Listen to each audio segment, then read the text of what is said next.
युद्ध के मैदान में ऐसा विस्फोट हो सकता है जिससे बहुत बड़ा नरसंहार होगा। युद्ध के मैदान से आज जो खबर सामने आई है वो इसी बात का संकेत और संदेश दे रही है। अमेरिका के क्लस्टर बम यूक्रेन पहुंच गए हैं। इस बात से आग बबूला रूस ने भी प्रतिबंधित हथियारों से यूक्रेन को मिटाने की घोषणा कर दी है। इस घोषणा के बाद ही विश्व विनाश का नया डर फैल गया है। सवाल यह है कि क्या अब रूस और यूक्रेन में प्रतिबंधित हथियारों से युद्ध होने जा रहा है?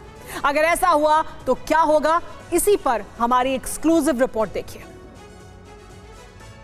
रूस यूक्रेन युद्ध में क्या विनाश का नया दौर शुरू होने जा रहा है? क्या अब नरसंहार करने वाले हथियारों से युद्ध लड़ा जाएगा? क्या रूस और यूक्रेन उन हथियारों का इस्तेमाल करने जा रहे हैं जो अंतर्राष्ट्रीय स्तर पर प्रतिबंधित हैं?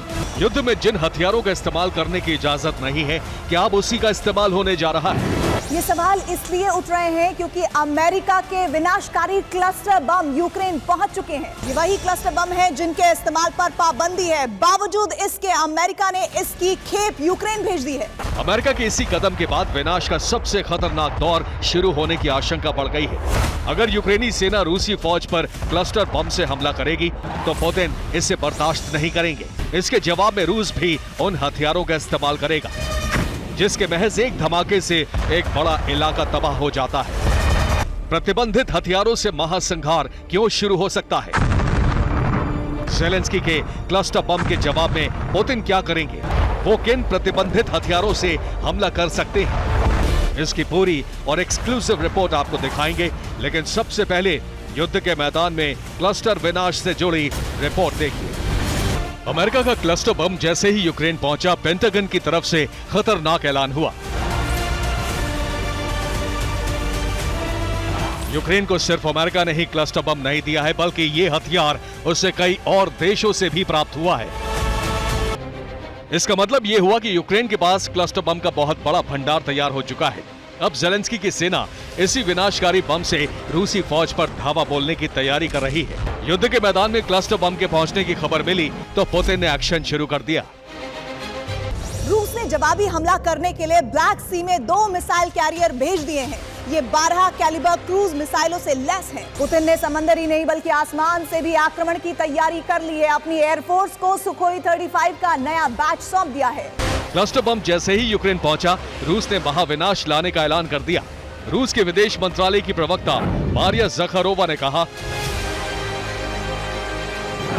दुनिया जानती है कि क्लस्टर बम कितने विनाशकारी होते हैं। यही वजह है कि रूस ने युद्ध में इसका इस्तेमाल नहीं किया, लेकिन अब यूक्रेन इससे रूसी सेना पर हमला कर सकता है। अगर ऐसा हुआ तो रूस भी इसी तरह का हमला करेगा। यूक्रेन युद्ध में क्लस्टर बम का इस्तेमाल करेगा तो रूसी फौज भी ऐसे ही हथियारों से संहार करेगी और इस तरह प्रतिबंधित हथियारों से भीषण जंग की शुरुआत हो जाएगी। सवाल यही है कि आखिर रूस किन प्रतिबंधित हथियारों का इस्तेमाल करेगा?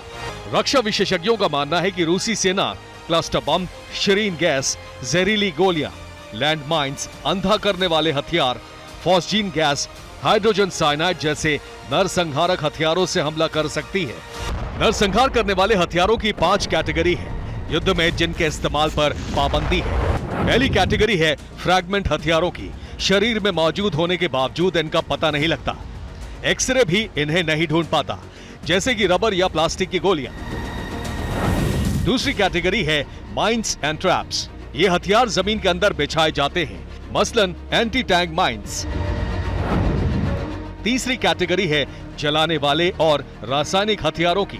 इसमें केमिकल गैस और लोगों को जलाकर मारने वाले हथियार शामिल हैं। चौथी कैटेगरी अंधा करने वाले हथियारों की है, मसलन आंख की रोशनी छीनने वाले लेजर्स। पांचवी और आखिरी कैटेगरी है विस्फोटक हथियारों की, जैसे कि क्लस्टर बम। इन सभी हथियारों पर अंतर्राष्ट्रीय प्रतिबंध लगा है, लेकिन यूक्रेन अब क्लस्टर बम से हमला करने जा रहा है। ऐसे में अब रूस भी प्रतिबंधित और नरसंहारक हथियारों से जवाबी कार्रवाई करेगा। इसके बाद कितना बड़ा विनाश होगा, यूक्रेन का अंजाम क्या होगा, इसकी सिर्फ कल्पना ही की जा सकती है। Bureau report, TV9 Bharatvarsh.